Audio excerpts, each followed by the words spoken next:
What's up, Believe Nation? It's Evan. My one word is believe, and I believe in you. I believe you have an amazing gift inside you that I want to see explode out onto the world. Now, I started the Meant to Me series to try to hang around people who've done a lot more than us, who've accomplished great things, and hopefully by spending a little more time with them, some of their mindsets, their beliefs, their way of thinking seeps into us to help us become the best version of ourselves. So today we're going to learn from one of the best, Warren Buffett, and 5 simple yet powerful pieces of his advice. Meant to me, Warren.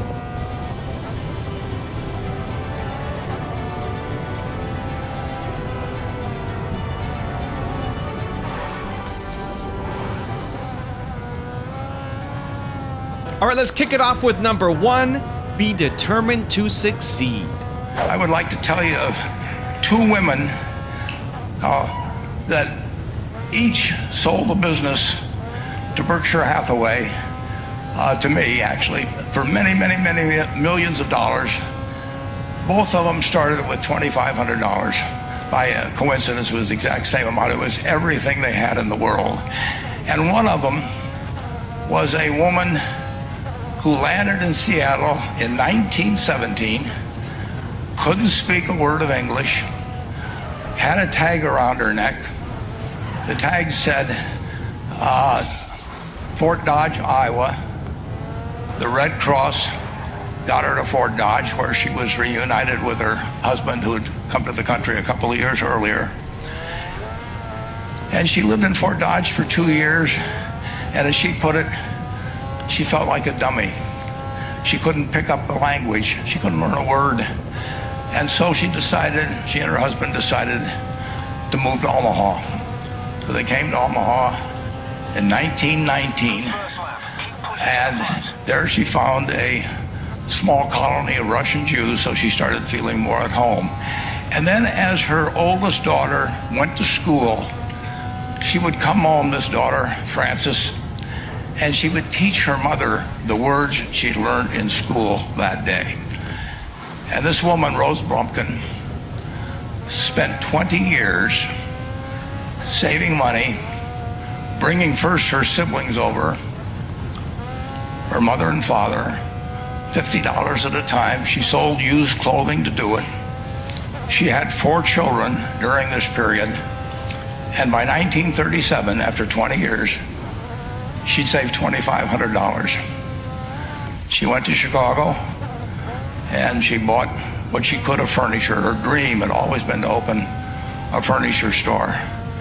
And this woman, who had never gone to school one day in her life, with $2,500, but with the same spirit that the people in this room had about having a dream and working to accomplish that dream, she built a business which she sold to me in 1983 for $60 million approximately, and which did $1.5 billion worth of business last year. The 4th generation is working in that business. This woman, Rose Blumpkin, she worked for me until she was 103. And then she retired, and she died the next year, which is a lesson to all of Berkshire's managers that premature retirement, you can't tell what's going to happen.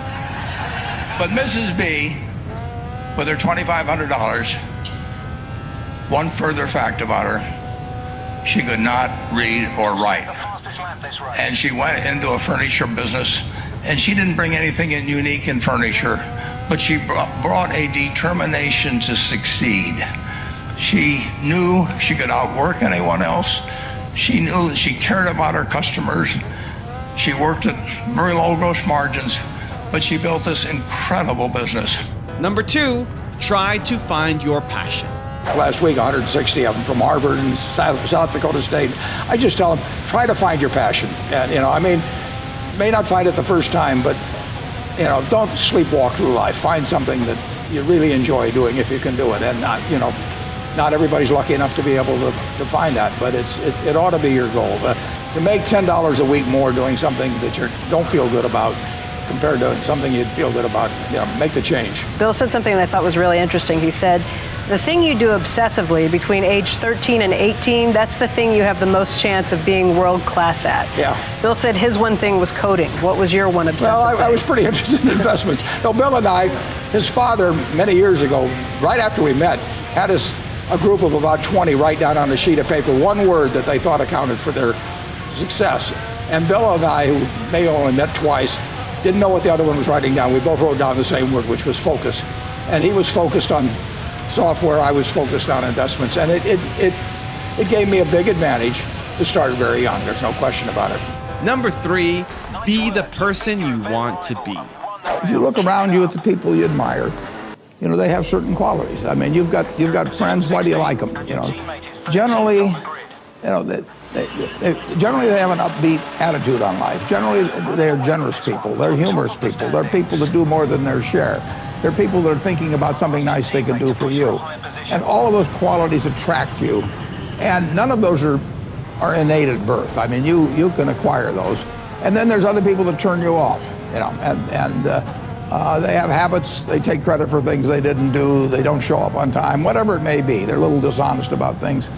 And if you're looking at your life at a young age like you are, and you can choose what kind of a person you can be, why not be the person you admire rather than the person you can't stand? It's so simple. So just write down the qualities you like. Take your 5 best friends. Why do you like them? And just write down those qualities. And you will find there's no quality there that you can't have yourself. And similarly with the 5 people you can't stand to be around, put those things down that turn you off about those people. And if they turn you off about them, why should you possess them? It's so simple. It's not like something complicated that you think you should be learning with an advanced degree in school. It's not as complicated as investing in the stock market. No, but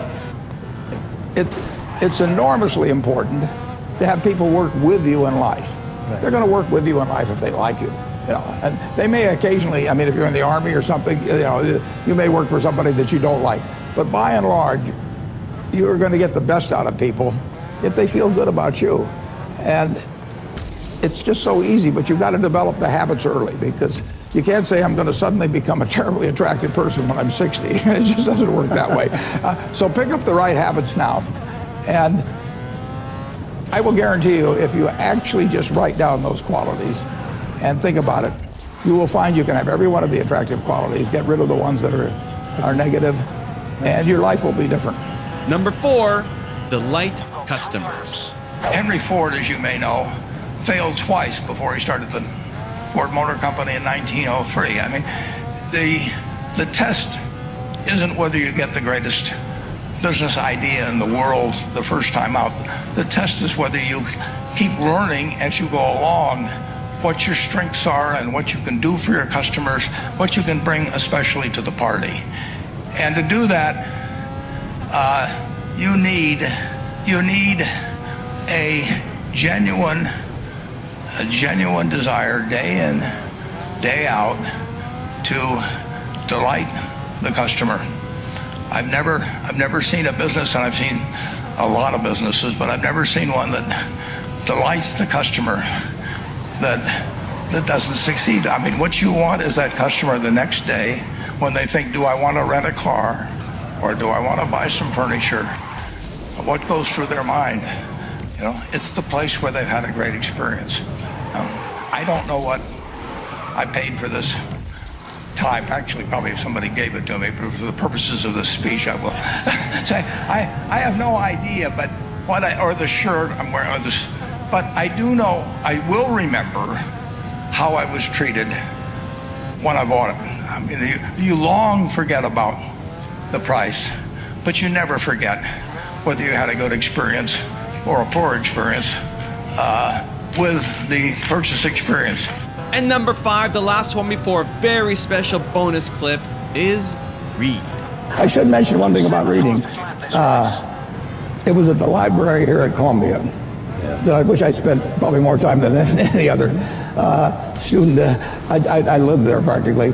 But I pulled a book out there, happened to be Who's an American. It told me something about my professor, Benjamin Graham, and then I looked up and I went to the library and I said, I want to learn more about this because I learned this over here.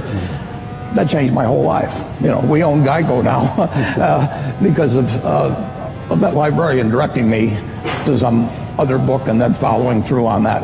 It's the chance. I read about 1/5 the pace that Bill does, but I still spend 5 or 6 hours a day reading. I mean, it just, you can learn so much. I particularly love biography. Just, you know, to be able to live the lives of these people that have been so extraordinary, the lessons and the, you know, the discouragements they face, just everything about it. So you can't get enough of reading.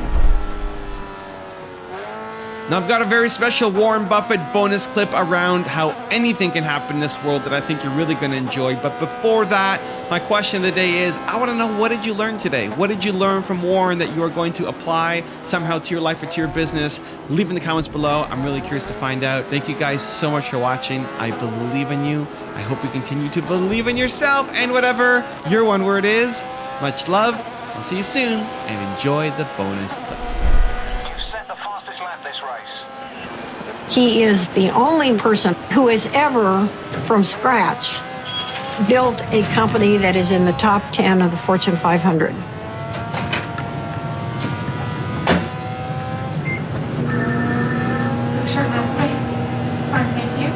Well, Berkshire is a holding company of sorts. It owns a large number of separate businesses that operate independently of each other and, to a great extent, from the parent company, Berkshire Hathaway. Well, bowls be red hot. My favorite green bowl. So strong. All right. Well, we're going to get more from you in a second. We have maybe 70, maybe 80 businesses, and we ask them to behave in a way that doesn't hurt our reputation at Berkshire Hathaway, but they run their own lives. Other people do most of the decorating of the office, so various things come in. Originally, when I moved in 1962, you can see this. I went down to the South Omaha Library, and I think for $1, I got 7 copies of old New York Times from big times like the Panic of 1907. This is one, 1929, obviously. But I wanted to put on the walls days of extreme panic in Wall Street, just as a reminder that anything can happen in this world. I mean, it's instructive art, you can call it. Oh, you think darkness is your ally? You merely adopted the dark. I was born in it, molded by it.